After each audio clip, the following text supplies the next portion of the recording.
Welcome to the Movies of the Damn podcast.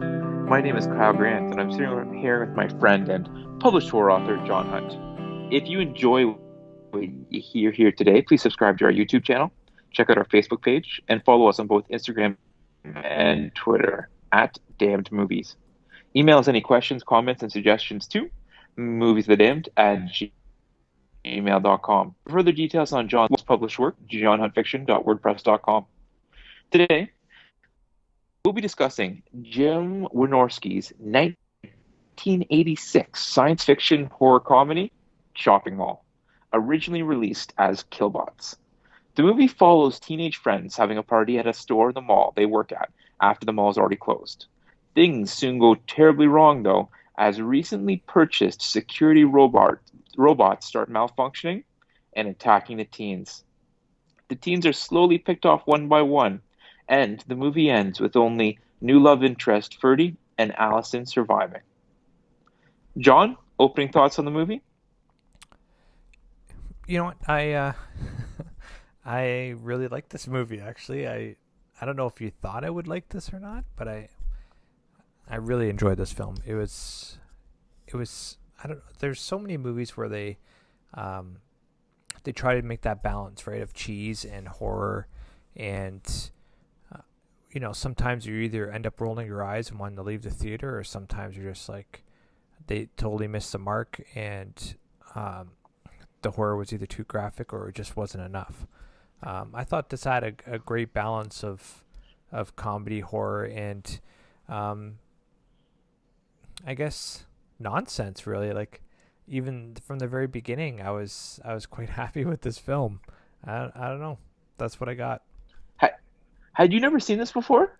You know what? I had seen this before a long time ago, but I remember when I watched it the first time, I was younger and I thought I was watching a horror. So you know what I mean? Where you see a film and you're expecting one thing and you get the other, and I'm like, it's okay, but it wasn't like, didn't do anything for me. Like, so watching it again, and I don't know, I really really like this film. It was a lot of fun. Oh, okay. I thought that this was like a classic for you, like one that you had loved way back when it first came out in 1986. I, I think you said it well though. This movie had a lot of nonsense in it. It was a horror comedy. I think I brought this up in an earlier podcast that my one friend I thought had a good insight for horror movies. I think this when we were talking about The Lighthouse actually, where he said that a horror movie either needs to be scary or it needs to be fun. Hmm. This one definitely wasn't scary. Yeah. At no point was it scary, Nope. but it definitely was a fun movie. Hmm. And I know I'm not an expert at the 1980s horror movies, but to me this just seemed like the epitome of like 1980s horror, like cornball type movie. It just seemed like it had all the cliches in it from that decade. Well, I think that's a good way to describe it. However, it's I like I said, I when I was growing up, and I was watching horror movies at a young age, um, I wanted to be scared, and this movie wouldn't have scared me at all, right? Where No. some horror movies in the '80s did scare me, like Halloween still scares me, and that's like 1979. Like, you know what I mean? Like, it's such a good movie for that reason. So I would say more, it has more the 80s vibe with the clothing and the music, and the lasers, and the shopping mall, and just the way technology works. Like, you had to go to a cigarette vending machine, and there Oh, no one had a that cell made me phone. laugh. Yeah, right. The No one has cigarette vending machine. Oh my gosh. and no one had a cell phone, and it's like you had to go to banks of either find a actual landline where there's an actual line connected to the phone, or telephone booths or whatever. So it had a lot of that 80s vibe to it, where the tech was very far behind, and people just maybe weren't as Uh, I wouldn't say that's hard to describe. I guess I would. When I was thinking more along the lines of like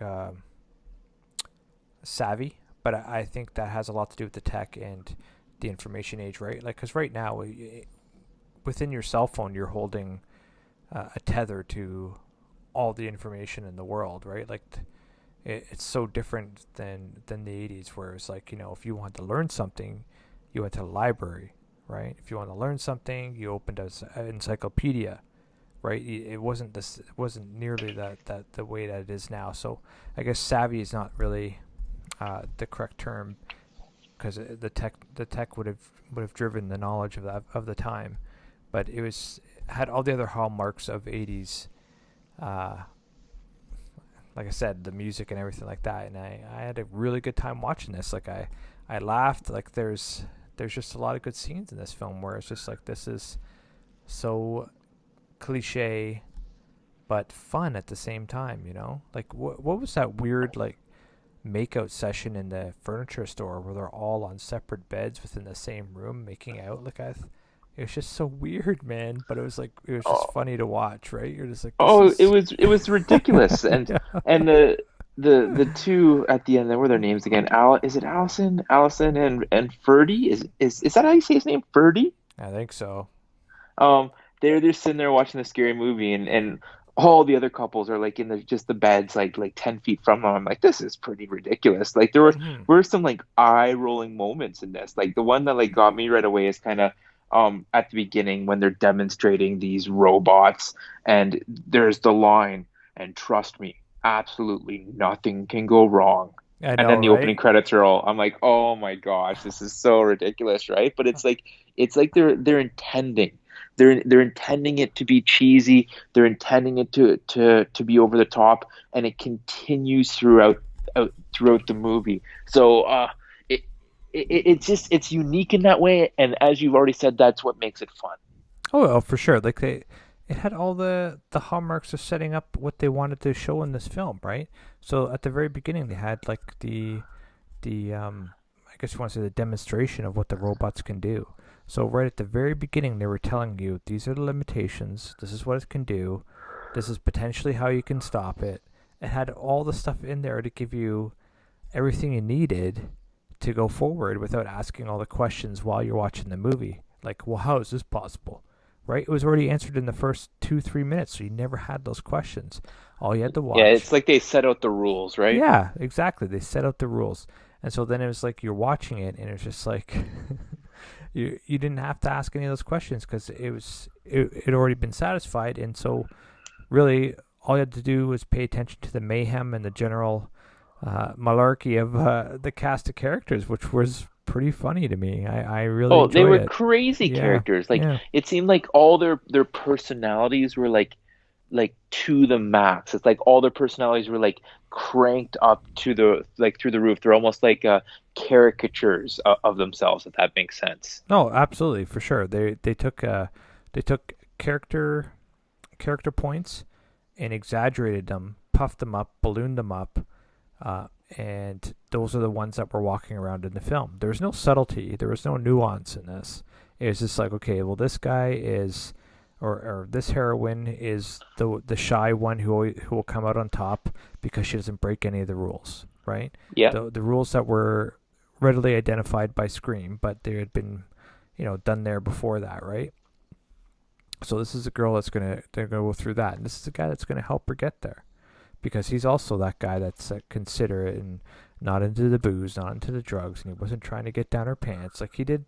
You know what I mean? These are the two people that Yeah. you knew were gonna survive at the end, and then And you then the had two that you're rooting for as well, right? for sure, and then and the first two people that died are the ones that were very over the top aggressive with their sexual nature, with their aggressive towards other people, with Yeah. their callousness towards other people. Like it was all set up perfectly when you watch it in those contexts with uh, there was no character development. The characters were fully developed, fully realized in front of you within the first 2 minutes, which is exactly how you described it. It's a caricature of these exaggerated templates, and it was a hell of a lot of fun. The one thing I'll say about them too, and I didn't have a problem with any of the acting. I would have to say maybe more so with the casting.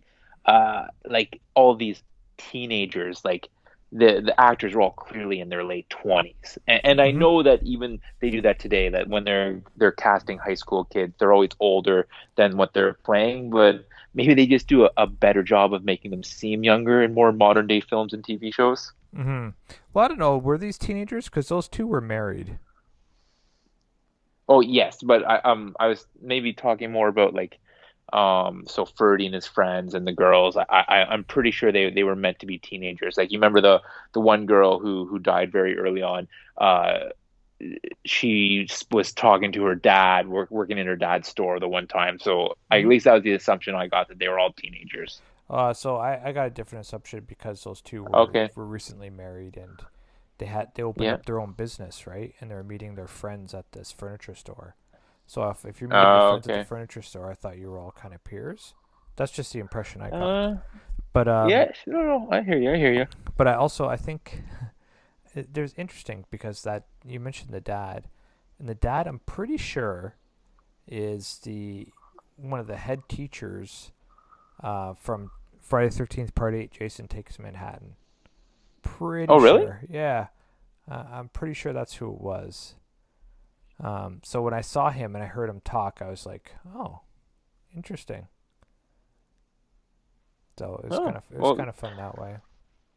and Well, sometimes you can we've talked about this in the past. When you watch these old movies, you can kind of like pick out some actors sometimes who play just like bit parts in these movies, but they kind of throughout the years maybe got bigger roles in other things. yeah, Barbara Crampton, who was the friend who was trying to set up the Shy Girl. She's Yep. been in a ton of horror type movies or B type movies and um, what do you call them, daytime soaps. She was in a ton of those. I've known her in a bunch of those films for a long time. Oh, Oh, and that really? yeah, and that one janitor that gets killed, he was in uh pretty sure Friday the 13th Part 6 Jason Lives. These And he guys. did nothing wrong. No, no, he did He's not. just he's just there trying to do his job. Like those For other sure. janitors are like jerks and like laughing at him, and Yeah. then like he's the one who gets killed. I felt bad for him. For sure.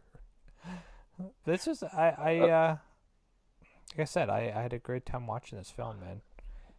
I didn't think I wouldn't like I saw it on Shutter. I was like, oh, Chopping Mall. I know this is a classic. I remember watching it as a kid. Um, and I remember being so about it, but I knew it was a classic. So I was like, let's just watch it again. And I'm really glad that I did. Really glad that I did.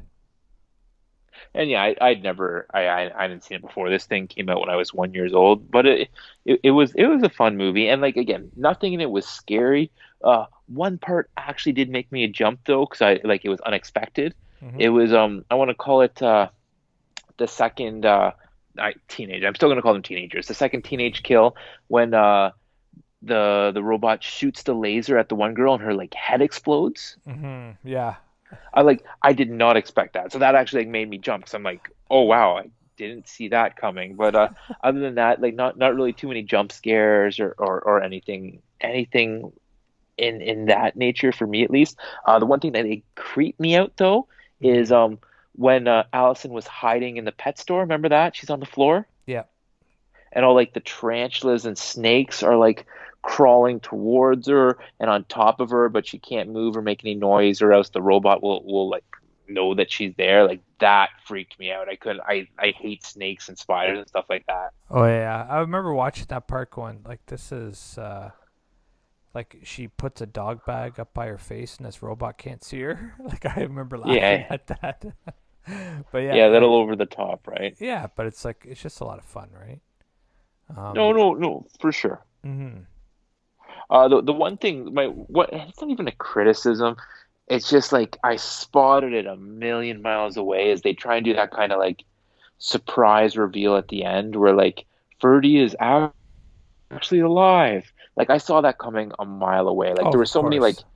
like gruesome-ish type deaths. Mm-hmm. And then with his like what you're supposed to think is his death is he's just like lying there with like a little bit of blood coming from his head. I'm like, he's for sure not dead. He's for sure just knocked out right now. Like I just saw that coming a mile away, and it just like I wish they hadn't have even tried to do it because it was just so transparent and so easy to see through, in my opinion, at least. Oh, for sure, for sure. And but um, I think it fit in with it only because um, of how the whole film was set up, right? Like they never there's no really surprises in this, right? It was all pretty much in your face, and um, so when you see him and it has blood coming out of the back of his head, like he didn't look dead, like everyone else that got killed. Like got killed. Yeah, I right. know. There's no mistaking it, right? So it's just like, yeah, all right. He's alive, but I didn't really care too much. Um, Yeah. only for that reason, right? But because everything else was set up so that you wouldn't be surprised. You know what I mean? Yeah, no, and that's true, I guess, and it's just a small criticism, and I had to laugh really hard at the end when they did that. I want to call it like the token '80s credits, Yeah, where yeah. like they show like like a picture of each actor and then have their name come at the bottom. I'm like, this is just so like I just found myself like smiling and like laughing and like rolling my eyes at like so many things in this movie. It just made it fun. Yeah. Oh wait, so I'm looking it up now. That guy isn't the guy from Friday the 13th Part 8. Oh, he's not. No, I thought he was, but Eh, incorrect. well, whatever. I found a couple interesting things about this movie. There's actually like two different versions. Mhm. So the original release was actually 95 minutes long. Uh, and that was when it was released as Killbot. But then it was changed to a 76-minute runtime when it was changed to Chopping Mall. And that's the version that's on Shudder. I checked, is the 76-minute version. Oh, really? And I again, this is so long ago, you'd have no memory. But I wonder which version you had originally watched back in the 80s. Oh, I don't know. Probably I have no idea. Couldn't tell you actually. Yeah, yeah, and it's just it's kind of strange when you hear about like you don't usually hear about movies like getting time cut off of it. If Mhm. anything, you hear about like the second version comes out, and it's like the director's cut with like added footage and stuff like that. But it's just kind of interested to hear that almost 20 minutes is taken off this thing. Yeah, right? No, it's true. So yeah, and I It just makes you kind wonder of like I what would they have taken off, right? yeah, and maybe they just wanted to make it they just wanted to just like take out all the fluff and just like get right down to what this movie was about type of thing, right? And maybe they Yeah. just helped it flow a little bit better. Yeah, for sure. Uh but but unfortunately, John, that like this isn't a well-reviewed movie. Rotten Tomatoes, the critic score is sitting at 50, so that's a rotten score. And then the audience score 38. Really, eh? Yeah. Hmm. I think you got to be in the right mood for this movie. Kind of like you said, if you're like, oh, I feel like a horror movie. Let's throw this on. I don't think if you're looking for like a classic horror movie, you're going to enjoy this. Like it has to be you're looking for like almost like a science fiction comedy, and I Mhm. guess the horror elements are there with some of the deaths. Mhm. I guess. Yeah, you know what I mean? It's just I think sometimes I think you're exactly right in the sense that sometimes what you're looking for and when you don't get that disappointment stops you from seeing the whole thing, Yeah, right? Or stops you from seeing it in the way that you should have seen it. You know what I mean? So it's like um it's like I said, so um like before where you go to watch a horror comedy, and if it's more um horror than comedy, then you think it's a horror, and if it's more comedy than horror, then you think it's a comedy, right? Where it's like um, you need to have a good balance of both elements to be called a horror comedy. So yeah. if people were going to watch this and see it as a horror, then yeah, I could see them totally like me as a kid would have been disappointed, right? But looking at it now, I was like, there's no way this is so much fun. Yeah, and so perhaps it's just not their cup of tea. And we've talked about this a multitude in the past. Just like horror movies aren't some people's cup of teas, and if a movie is silly, like this thing's not gonna win any Oscars, right? So like Yeah, maybe that just like turns critics off right away when those eye rolling moments that I laugh at, it might really annoy people. Like that line that I already brought up. yeah, for sure. Trust me, absolutely nothing can go wrong, right? Like right away, people might be like, "Oh, this is ridiculous," and like, "Oh, I'll give it a chance," type of thing. Mhm, mhm. I don't Yeah, know, just my um sorry. couldn't find too much about the box office. Like I did find that it was made for $800,000, so pretty cheap. And I couldn't get a box office number, but I did find like an interesting quote from the director Jim Wynorski. He said, the film did okay when it was released in theaters. It got some okay reviews and did some decent business, but it really found a life on VHS and cable. That's when it was really embraced. And then in looking up some more things about this movie made a ton of money in VHS sales and DVD sales and Blu-ray sales. It keeps getting released on whatever the new format is. This cult following, Okay. And and I could see a cult and following for there's this one. Sorry, go ahead. I was just gonna say that there was no sequels or anything like that, which I'm kind of surprised about because generally when you these cult following type movies, they might do the direct to video type thing, but nothing like that. Um, excuse me. As we kind of already mentioned on Shutter, so you can go on there and check it. One interesting thing I did find though is that there was talk of a remake. The rights to this film were actually purchased in 2011. They wanted to make a remake where instead of lightning hitting the computer and that caused the robots to malfunction, there'd be some type of a supernatural twist where that's what made the robots start killing people, and that was the idea for the remake. But it obviously nothing came to fruition over the last 9 years, and it doesn't seem like anything ever will materialize at this point, at least. Yeah, I don't like this is like I know people like to do remakes because they think there's a um, possibility of um, I guess money being made from the cult following itself. So people are looking for it to come back or whatever the case may be. But I'm just more like this is like a standalone. Let it be as it is, right? Like it'd be really hard to do a remake of this one to capture that cheesy '80s era essence, right? That made this film, anyways. That made it work for me anyway. You know what I mean? Like it's hard to see them trying to capture that same essence again in a different time period, right? Um, so I don't know how they would go about doing that with any type of success. Like I they'd have to count on making it for next to nothing, and then having all these people that the cult people show up and have enough of them show up to make some sort of money off this film. That's the only way you can Yeah, market it, right? and it would be interesting too, like to see if they had planned to kind of like completely remake it, like set this in the 80s again, Mm-hmm. or to like do like a modern day spin on it, kind of like they did with the Child's Play. Mm-hmm. Yeah, for sure. Like So yeah, Child's Play is different though, right? Like the killer in Child's Play is more timeless, right? For this one to have like uh, to sell security robots roaming a shopping mall with all the films that have come out since that time showing the dangers of automation being left to do its own thing. I don't know how you could sell that, right? Whereas in the 80s, it was still very new.